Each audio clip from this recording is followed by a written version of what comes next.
Oke guys, ya. Back lagi sama gue karena data nggak bisa bohongnya. Oke, hari ini gue mau bahas saham BBRI ya. Kuartal satunya udah keluar. Ya, ya ini momen yang lo nanti-nantin sih yang pegang BBRI ya.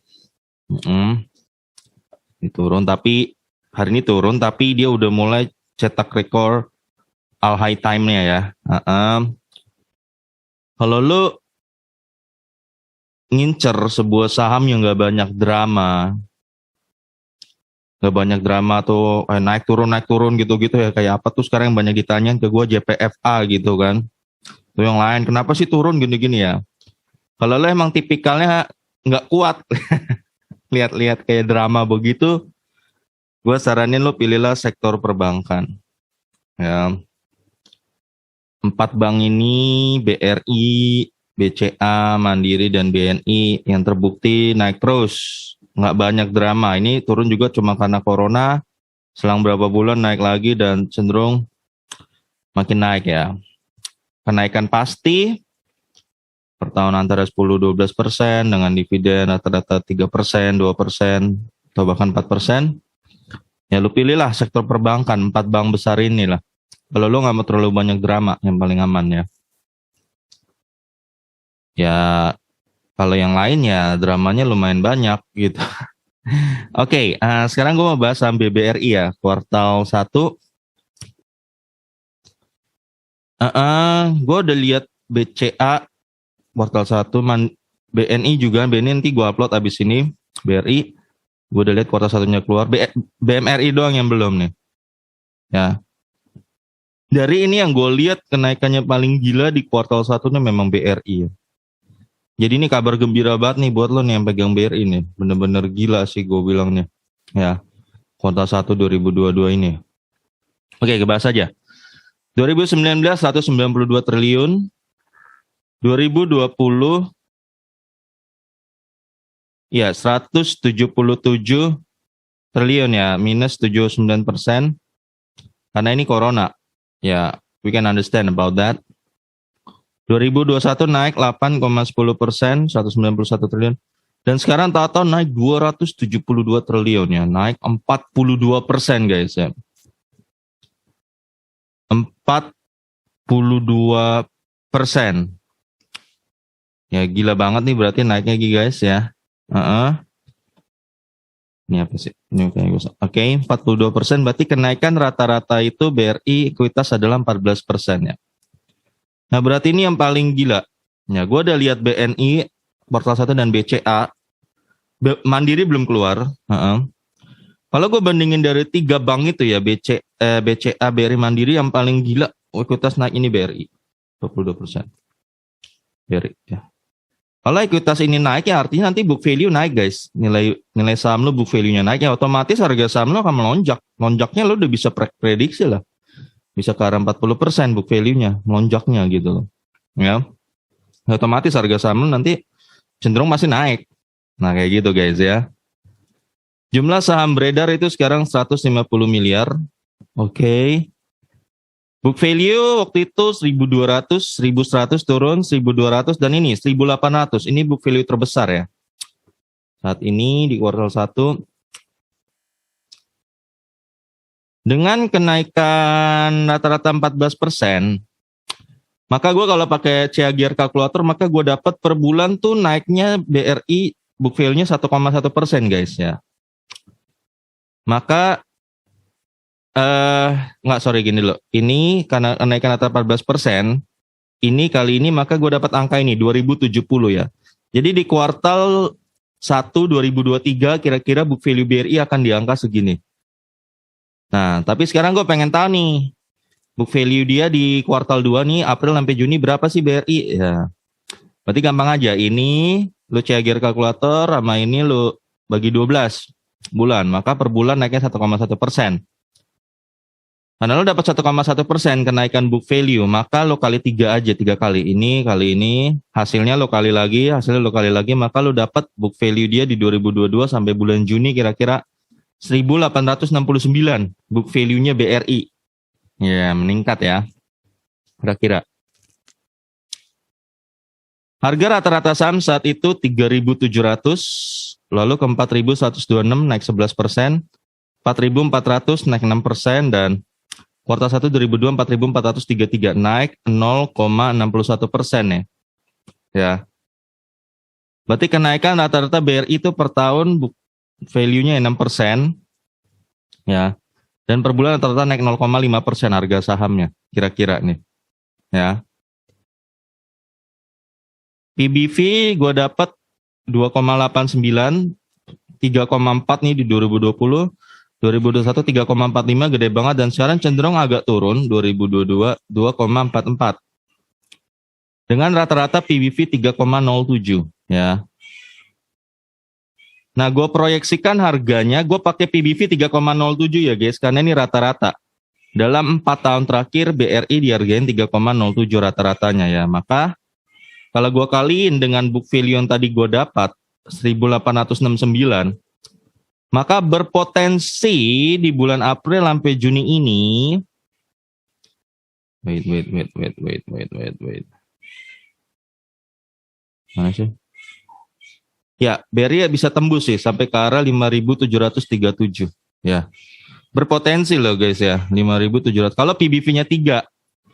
Sekarang kan dia PBV-nya ada di angka 4850, lo bagi aja.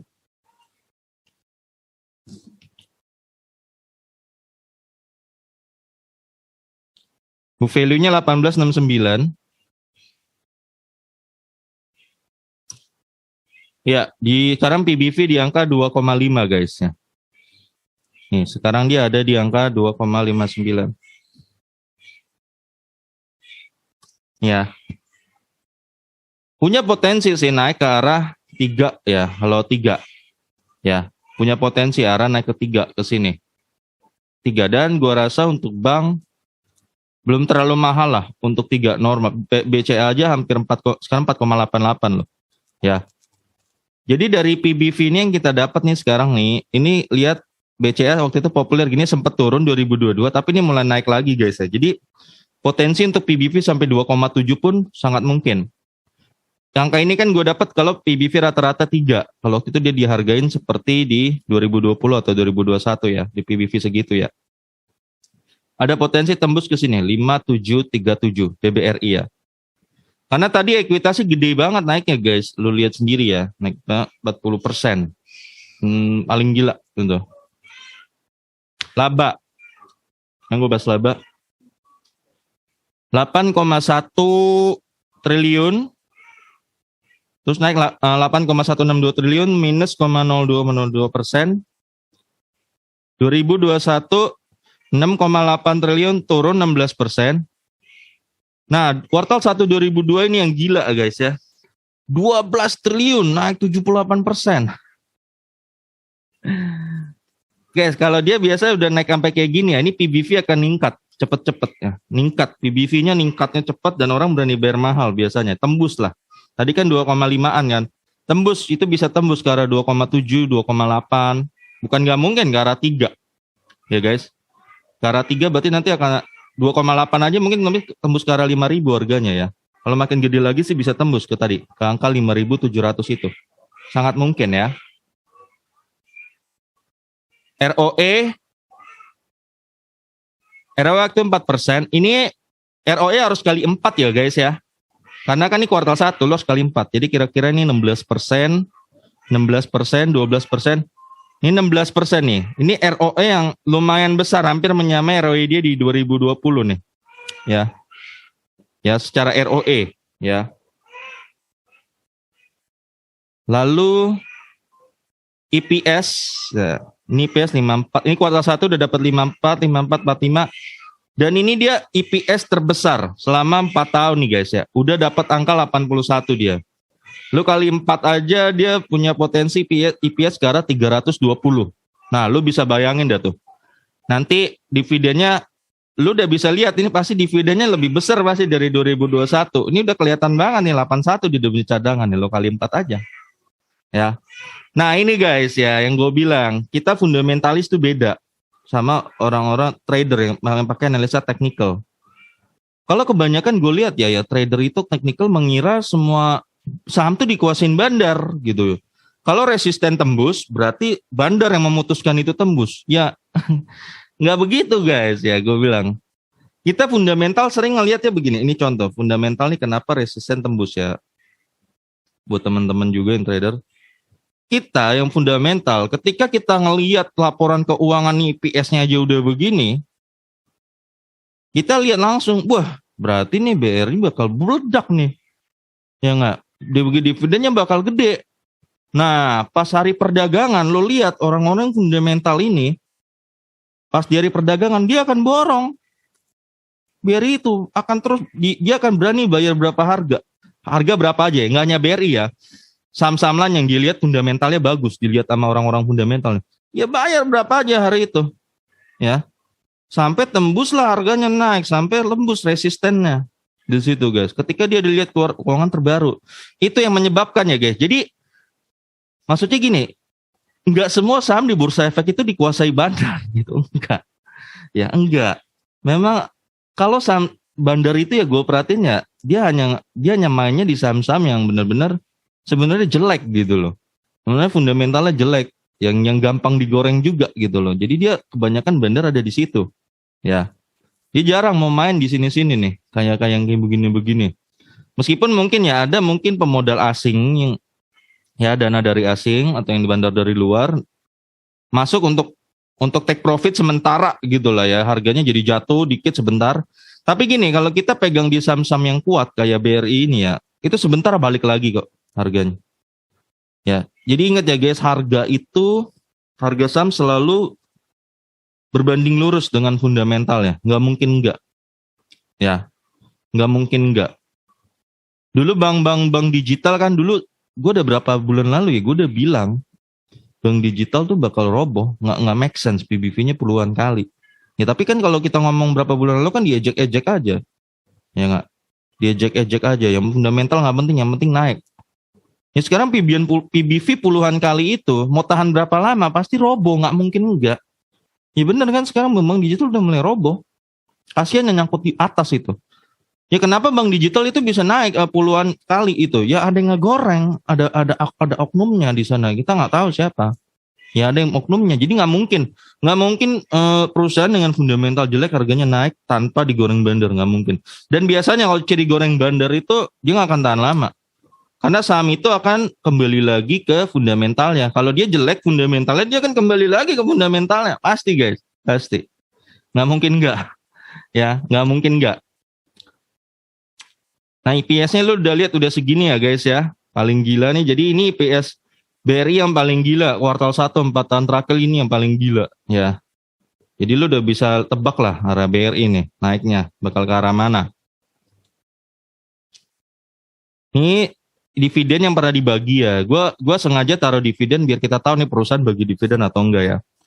168, 98 dan 174 dengan dividen yieldnya 4,5, 2,8 dan 3,9. BRI adalah perusahaan yang rutin bagi dividen tiap tahun, rutin, nggak pernah absen. Gue kurang tahu sih sampai detail-detail banget ya, tapi sepanjang yang gue tahu selalu paling rutin, ya. Jadi ini saham yang layak banget lu koleksi guys, apalagi buat lu yang pensiunan atau lu yang sekarang udah mulai siapin dana pensiun kerja ya.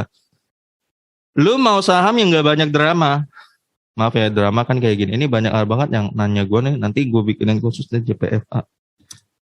Hari ini naik nggak dia?